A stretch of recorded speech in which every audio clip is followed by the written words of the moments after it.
Years ago, when I was the second in command for 1-800-GOT-JUNK, we were calling on the leadership team of Home Depot to get a strategic partnership in place where they would refer us as their kind of in-house partner program. And we actually figured out where their 7 or 8 people on their executive team lived. And then we mapped the drive that they would probably take from their home to the office. And we stood on the sides of the street, on the streets that they would probably be coming onto. And we waved at traffic every morning for 3 weeks. And then we started cold calling the team. They're like, "We see you guys everywhere." We're like, "What?"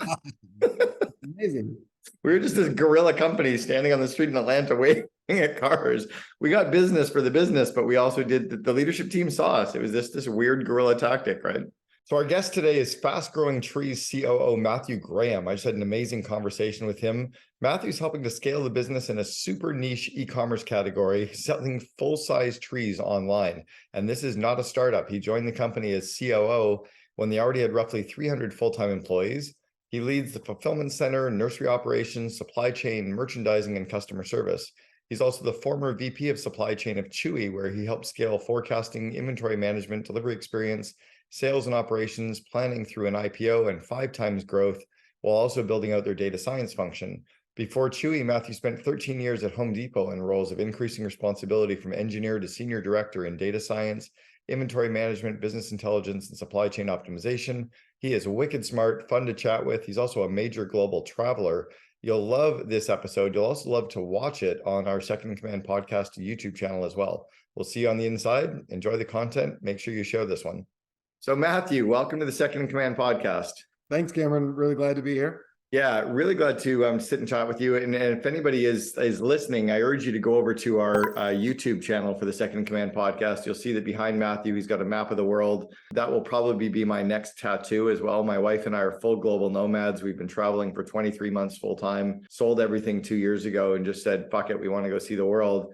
And you and I were literally in Iceland together at the exact, or not together, we were there at the exact same time.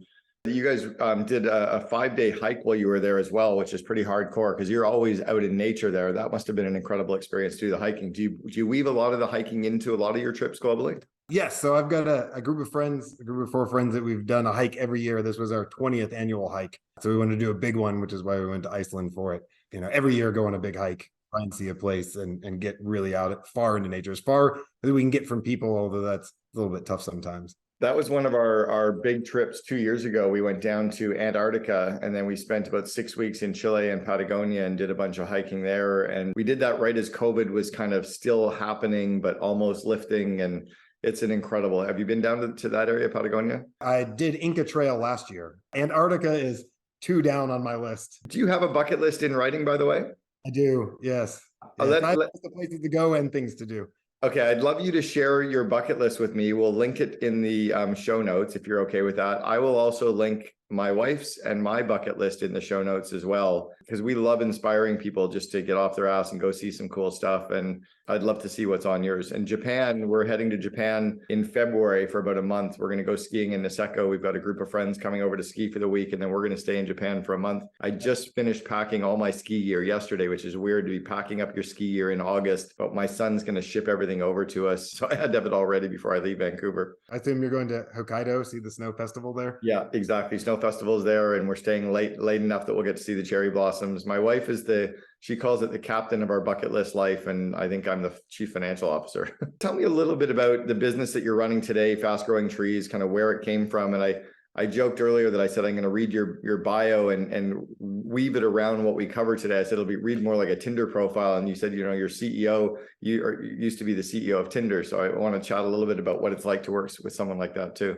Fast Growing Trees, we're the largest online nursery. Have over 2 million trees and plants that we ship across the country, providing quality service, customer experience, expertise since 2005. So actually been around for quite a while for an e-commerce company. Largest in our class, still tiny compared to the total market. So there's a huge amount of growth to be done there. That's really what I'm most excited about, is in addition to the, touching on outdoors and being sort of a tree hugger on the weekends. It's great to be in something that is never quite been done before, that nobody's ever done at this scale. Shipping live goods is hard. It's tricky. And that's what excites me about the problem. Are you selling to nurseries? Are you selling to homeowners? Are you selling to big box stores? Who do you sell to? We sell directly to customers. So you come on our website or you give us a call. We're shipping largely FedEx to your doorstep. You order one tree, 10 trees, 100 trees, even full-size trees, and we ship them directly to you, arrive at your doorstep in a couple of days. And what are you shipping? Like jack pine, black spruce? Like what do you like tiny little bare root or little potties, or what are you shipping them in? Almost all full size. Unlike a lot of online, we don't ship any bare root. We take in bare root, pot it, get it to be really healthy, and then ship it in full size. So we're shipping primarily full size trees. Our number one is the Thuja green giant. It's this privacy tree. People buy dozens at a time. And we now have a jumbo size. So we ship 7-foot tall, full size trees. Nobody else sells that online. Full size trees. Number two is fruit tree, Meyer lemons. People love Meyer lemons, avocado trees. We do sell smaller ones, but primarily we sell large ones so that you get instant privacy, instant fruit. Years ago, I was throwing a bunch of paper out and somebody got to me about recycling. And I can't believe you're wasting paper and recycling. And I turned to them, I'm like, first off, you. Secondly, I planted 79,806 trees in 7 weeks when I was 20 years old. I will waste as much paper as I want until you go out and plant at least 100. But don't give me shit about wasting. So I planted trees up in Northern Ontario, Canada, black spruce, white spruce, jack pine, bare root, potapuki, like the whole deal. But when you plant 79,806 trees, I think you have the right to say that you're a tree hugger, but you also at times hate trees. That's a lot of trees. I can tell you're a COO because you have the exact number that you counted precisely. I also kept my little booklet where I recorded it every day, and I was getting paid, get this, 6.5 cents a tree. Oh, wow. On my first day of planting, I only planted 300 trees, which netted me about $18.30. And the camp costs were $19.80. So I actually lost $1 on my first 10 hours of work. I'm like, this is a horrible job. But then you figure it out, you get in the rhythm. So I love what you're doing. I think it's an incredible mission, incredible model. Are you selling only to the US or are you selling to Canada as well? Only to the US right now. We do source from Canada, and I'm sure far down our roadmap would be shipping to there, but only the continental US right now. E-commerce shipping distance is a big factor. When did the company start? What was the genesis? How did this thing start? 2005, a couple of brothers, the Z-Box, had a backyard and they said, hey, everybody's doing this online thing. Let's start shipping trees online. Started up, business got cranking, started to get some private equity investment. Then the pandemic hit and it really took off because people started to come online. This sort of saying that pets are the new kids and plants are the new pets, that this great living thing that you care for, that especially when people are trapped inside, it's beautiful. You can grow it, you can nurture it. There's also a lot of it's fashion for your house. You buy a house and you want to dress up how it looks outside. You come get a couple of really nice looking trees and it, really makes it pop. The logistics of this business have got to be insane. I have a friend in Vancouver, Canada, who started a company years ago, and he said he wanted to start a company that he could grow to 1,000x what his revenue would have been in the first year. And he only ever wanted to work from the same size office and warehouse space. So he said all he could really figure out to sell was cocaine or diamonds. And he said cocaine was illegal, but diamonds, he said, I can have millions of dollars in this safe and I can still sell it. I'm like, that's brilliant. But you guys went the opposite direction. You're like, we went the opposite direction. We need lots of space. We have dozens and dozens of acres filled with trees, millions of trees that we have to care for that then ship. At this scale, we're shipping thousands a day. So you've got to have an efficient operation to manage that, pack that, ship that, get that out. And then, like you said, it's quite complicated, especially with the outbound shipping, making sure it's really well packaged, understanding the zones it's going to go through to make sure it arrives in really good, healthy condition. That's why I was so interested in the business, was to come take on this really big challenge. Well, on the inventory side of things too, I mean, you're actually growing your inventory. Most people are like, you're actually having to grow it and nurture it along. And like there's a timing component to all this as well, right? There definitely is. That's one of the things people are paying for, right? You buy a 1 to 2 foot tree, you might pay $10, $15 for that, but it's going to take several years to get to size. You buy a 7-foot tree, you instantly get privacy about that, but there's a premium for that growth. It's been 5 years. And so we've got to constantly manage that upstream supply chain. We've got multiple years of future inventory locked in because we've got to have not just the 1 to 2 foot trees coming in, we've got to have very tall trees coming in. And often we have to buy them small and grow them ourselves, keep them healthy the whole time, keep them watered, keep them disease free, so they're in really good shape to ship out. What was it that attracted you to the company, and why do you think they wanted you to come in to be COO? So I was really interested in one, just the challenge, that it was a very complicated problem that nobody had solved before, and I like trying to take on things nobody has solved before. If you look back to the big box retailers in the 70s and 80s, as they built out big box of stuff, whether it's home goods, pet supplies, they built out these massive inbound networks to manage it. And then when e-commerce came along, they could leverage those inbound networks and just had to focus on the outbound side. Well, the big boxes all decided live goods were too hard. They don't manage them themselves. They're all externally managed. So nobody built out these inbound networks. So we're having to balance both of those, figure out sourcing, figure out how to get enough at scale, as well as figure out how to get it into customers' hands efficiently and in good shape. So just the scale of the challenge was really interesting. I'd spent a number of years, 5 years prior to this, at Chewy, which is the largest online pet supplier. And so there was a lot of the e-commerce challenges, and a lot of people came to me about, hey, we want to be the next Chewy of X. And it wasn't until trees came that I said, this is a really interesting challenge. No offense to people who ship sneakers, but it just wasn't as exciting as trying to figure this out, as well as a connection to the category of, outdoors and being environmentally conscious and interested. I was much more interested in this kind of business. Why did they like you? What was it that they saw in you coming in? Because you weren't coming into a startup, you were coming into a mature company that already had a team. So can you talk a little bit about what they saw in you, or what you believe they saw? I think it was a couple of things. I'm a little bit of an outsider in the operations industry. I started out wanting to design spaceships. So I have a couple of degrees in aerospace engineering, worked in that industry for a short amount of time, but quickly realized I like to get stuff done. So I take a very analytical, numerical approach to problems, figuring out the system of systems and how the networks are all going to fit together and how you're going to join this complicated set of suppliers all the way through to the customer. I worked for many years, 13 years at Home Depot, which has a lot of overlaps. Grew up there as they grew their supply chain out, got to get a lot into the details of supply chain analytics and how supply chains really work.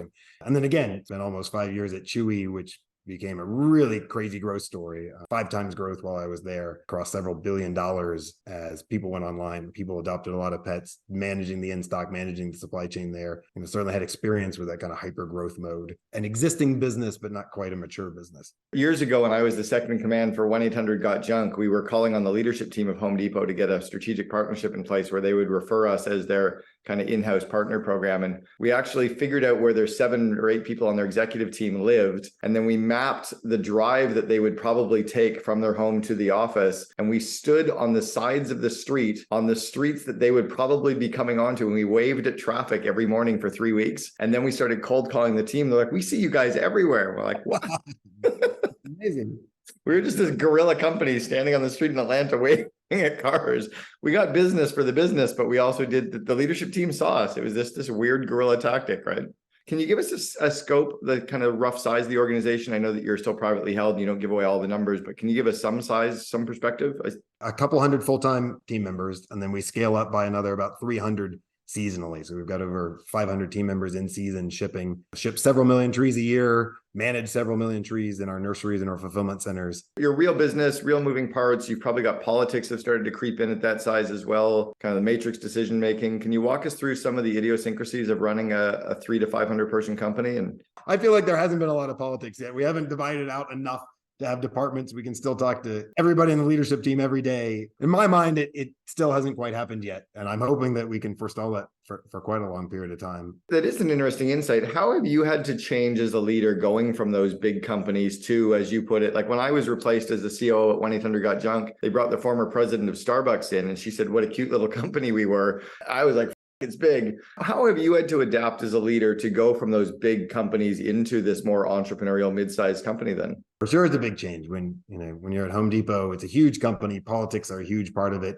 It's very important to know who's in the room and what they're interested in, so you can, in many ways, pitch to them. Here, I'm doing this crazy supply chain back end thing, but in a company that's very much run by stores and merchants, you're going to understand what they care about, how you're going to help them drive sales, how you're going to help them help customers. As you get into smaller and smaller companies, I think you have more of a capability to look directly at the problems. You don't have to think so much about what are the personalities involved. You can think first principles. How am I going to solve this problem? What are the right answers and how are we going to go get it? On the flip side, you have very few resources, very few. CFO and I are out there coding in Python, building reports because there's just nobody else to do it at some scale. So you have to think very carefully about prioritization. Yes, I want to do the 100 things, but I can only really get one big thing done and maybe a handful of small things, constantly reprioritizing, constantly focusing on what matters and going after getting that done. In a large organization, you can split off lots and lots of sub teams to go attack many problems at the same time. In a small one, you're just only going to be able to handle a few. Can you talk about the relationship that you have with the CEO and kind of how you really work? Like,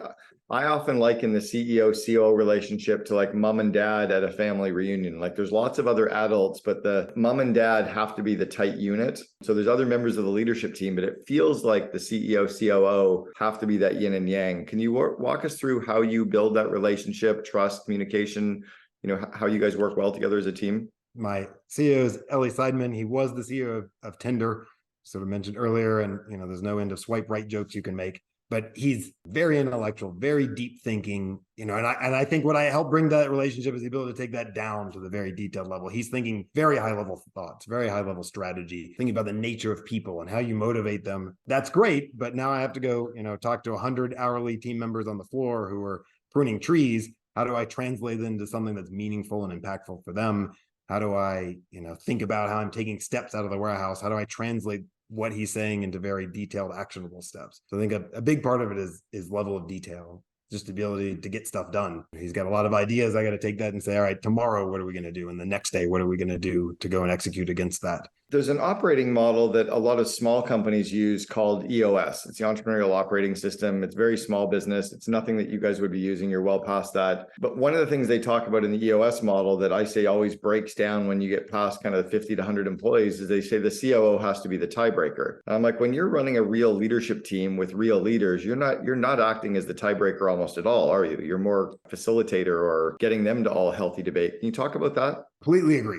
100% agree. I can't make every decision or be involved in every detail. I've got to take all my actions through my team. So a huge part of my job is helping my team, helping them manage, helping them be focused on the most important things, helping them find their superpower and then go, orient all of their time around that. The debate is a great one. I want them to be having healthy debates amongst themselves and to be able to come to conclusions respectfully, but to be able to drive each other to come to the right answers. We work a lot on that in our weekly business review process. When we first started, it was very much the me show. I came in and asked all the hard questions. And I've been working with my team on them asking each other the hard questions. If they need to push each other, why is my in-stock this?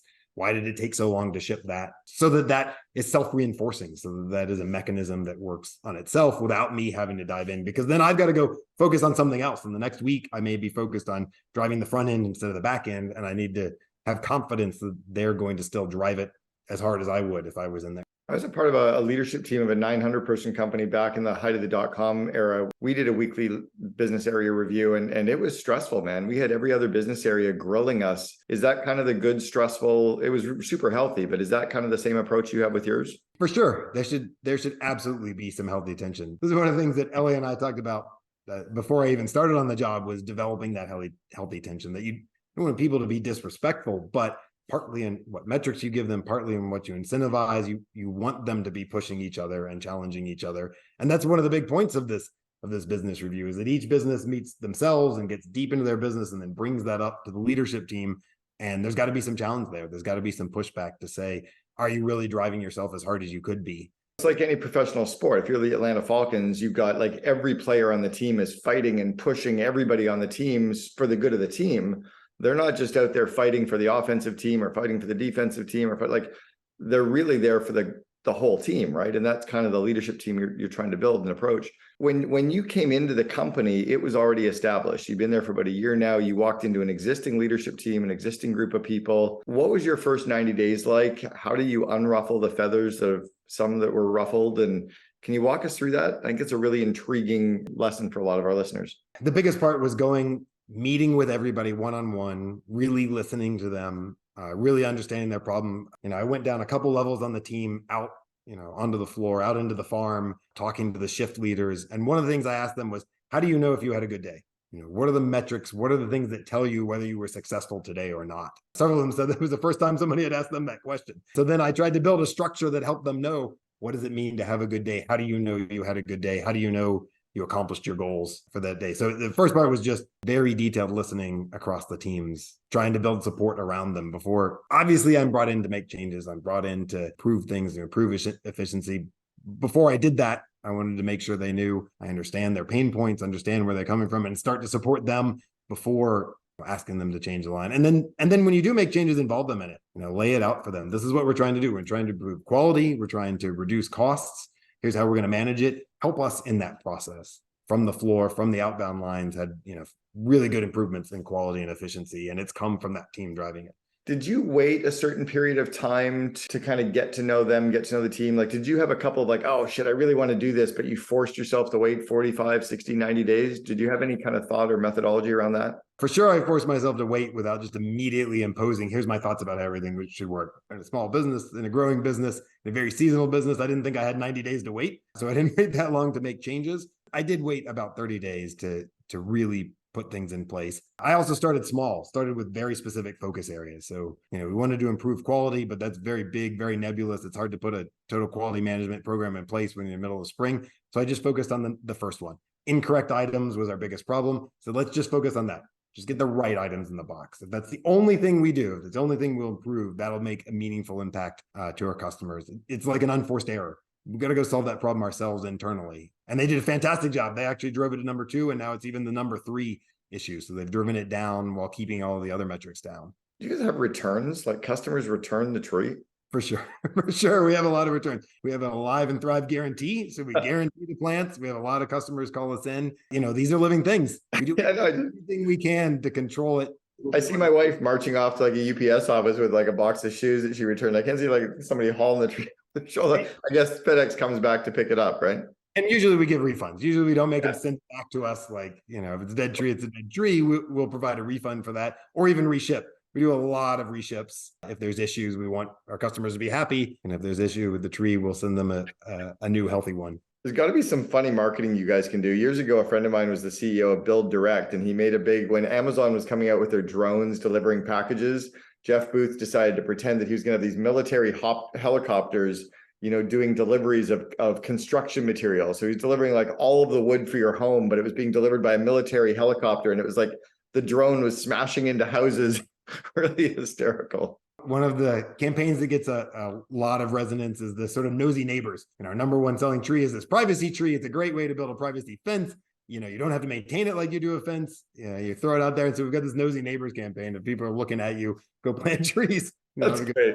That's pretty funny. Yeah, I can see a lot of fun with that. In that 90-day period as well, when you were coming into the organization, you mentioned like getting to know people. Can you give us like 5 or 6 things that you did in the first 30 days that really helped you get to know the team and get to know the people? And how long does it take you to feel like you know the business and fit in? Are you at that stage yet, even at the kind of approaching your year mark? I definitely feel like I'm at that stage yet. It probably took me 3 or 4 months to really feel like I understood the business fairly well. Obviously that's a big part of my job, is to understand the business and be able to provide insight. So I got really, really deep into it.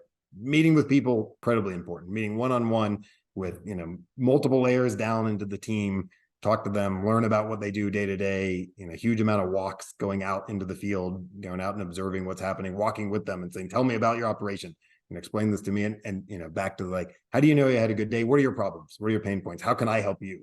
And people will give you a great list. You get a huge list of, here's a whole bunch of problems that need to go solve from that. And then obviously I'm a data-driven person.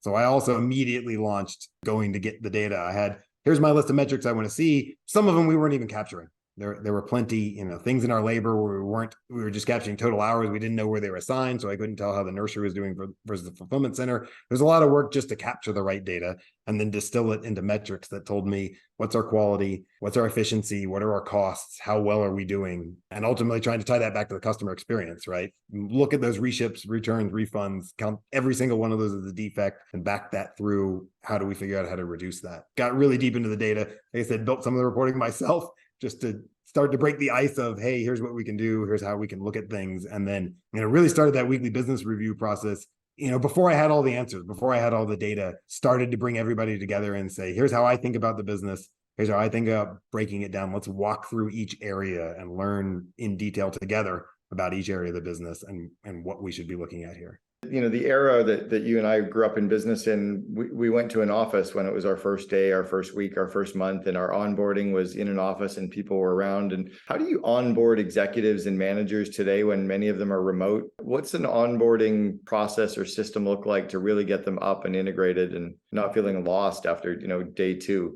I don't know what the right answer to this is. I think we're all learning in a virtual environment. We are technically all remote. Although we do spend a reasonable amount of time in the office. My first answer is you go to the office. We have our main fulfillment center and farm in Fort Mill, South Carolina. So that's where you go in your first week. I went there in my first week.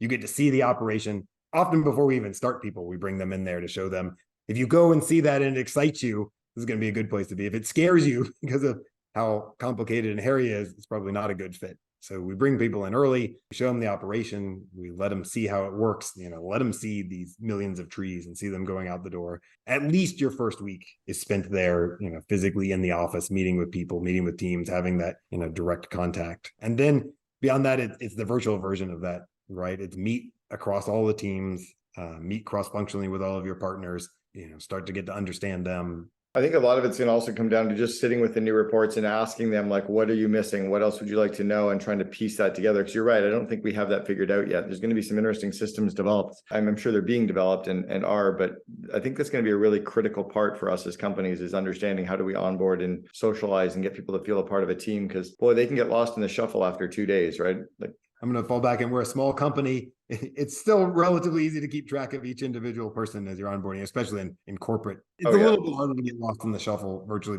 but for sure that's a big problem, especially as the business scales. If you bring somebody in and assign them something and you don't physically see them for weeks at a time, how are you sure they're working on the right things? You've mentioned metrics and dashboards a couple of times, and I'm curious what your approach is to, there's 1,000 metrics and KPIs and numbers that your business can look at. How do you distill down which ones are the ones the leadership team should look at? How often do you look at them?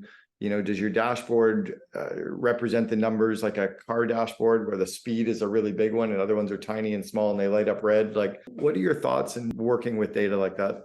First of all, I think of everything in terms of customer experience. You start with, what is the impact of the customer? What is our customer experience? As a business, we exist to serve our customers. So if you don't start with that measurement, you're in trouble. On the flip side is cost. Everything we do has a cost to it. And those are often really balanced metrics. I want to have the best customer service possible, but I want to have a reasonable and rational and defensible cost. So in each major area of the business, I want to start there. How am I helping my customers? How am I supporting them? What is the cost? And then in a lot of areas of the business, the value. What value do I generate here? It's really easy at the top line to say sales. I have sales and margin. But as you go through the business, like nursery, what value does the nursery bring? How are they taking small trees and building them into big trees? And what are the dollars of that? If I've got dollars and I've got cost, I can know if it's working. If the value coming out is more than the cost, it's successful. If it's not more than the cost, I'm spending too much money to turn these small trees into big trees. It's really breaking it down on those axes: customer experience, cost, and value. And then start at the highest level for each department, for each leader, for each person. You can assign one of these two. You assign their version of those in as high level and as dollar centric as you can get. And essentially then I ask them, okay, I'm going to hold you accountable for these metrics. What are the set of metrics you need to feel confident every week coming in and defending where you are on that? And then kind of helping build out bridges. How do you bridge it, or how do you root cause this so you understand when there's a defect, where there's a defect? So very much to your point, a metric by itself is useless. If I tell you how many units per hour, is that good? Is that bad? How would you know? Every single one of these metrics has to have a target. And that's really the hard part, right? Is setting the targets. They have to be achievable, but a stretch. If they're unachievable, everybody just gives up. They can't possibly hit it, so they give up hitting. If they're too easy, everybody hits them and they don't have to try very hard. So you've got this tension if they need to be just hard enough that the team can stretch to hit them. And that can be difficult to figure that out, especially in a very seasonal business. Here's how efficient you should be in pre-spring. In the heat of spring, here's what it should be. When you're coming out of spring, here's where you should be. And then that's, where all of your bridges are built off of. And to your point of red and green, that's what the leadership team is looking at every week. Here's our high level metrics, broken out very high level by area: cost, quality, value. Are we hitting where we should be? And when we're not, drill into that. Why are we not hitting? What do we need to fix right now today? I think one of the things we're really working on with the team is the daily version of that. Kind of calling it the daily store walk. If you manage a store, you manage a Home Depot store, you for sure are walking that every day. Let me look at the shelves. Let me see if there's something wrong. Let me see if there's something I can do. In a virtual world, we have to build a virtual version of that. How do I look today and say, are things going as I expect today? And when they're not, what is the set of activities I should do? That should then roll into our weekly business review. That should then roll into our monthly reviews. Each of these sets of actions should roll together. If your metrics are well designed, they work that way. There's some tension between cost and customer service, so you've always got a balance. There's, roll up of activity. If they work poorly, people chase the wrong things. And so it's really important to think through what's the tension. If you give somebody a cost metric with no customer service metric, they'll burn the world down trying to reduce cost, and they'll hurt your customer experience. I like that you pointed out, what does it all mean as well? We had one point during our 7-minute all company daily huddle at 1-800-GOT-JUNK that after we read out our daily metrics, we wrapped and the whole company said, what does it all mean? And then we kind of explained what those metrics from that day actually meant, because you're right. Like people don't know, they don't remember. Like even with our car, like we see these things on our dashboard and they light up. We're like, what does that mean? It's like, I don't know. Well, then shit, like why didn't they teach us that in driver's ed class, right? Like I have an orange light on my car. It means take it into the shop, right? Or fill up with gas. I think that's one of the biggest things we as leaders provide is what does this mean when we're missing?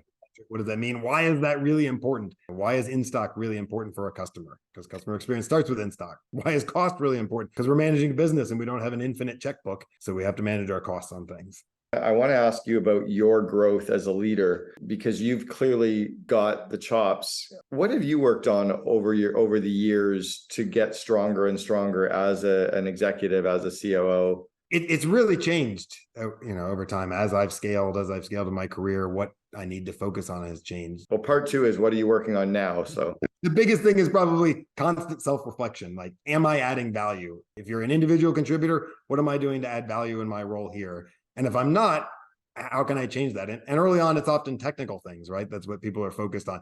How can I get better at the type of business I'm in and more understand the business? And then as you grow and you start to manage people, early on, you realize, oh, shoot, I don't actually do things. My team does things. And so my skill is no longer necessarily me knowing this. It's me knowing how to manage a team to do this. And so it switches. And, the bigger up, first you're managing people, and then you're managing a team, and then you're managing a strategy, and then you're managing a vision. And so what you need to learn and the skills you need change as you go up that. It's adapt or die, right? It is. And even in each role, even in my role, as I think you've pointed out, the CEO role can be very different and it changes over time. I need to constantly evaluate, am I adding the most value to the company? Should I be focused on this, or should I, pivot and focus on something else that can contribute more value? That is one of the most frustrating and strange things about the COO role. Harvard wrote an article years ago called The Misunderstood Role of the COO.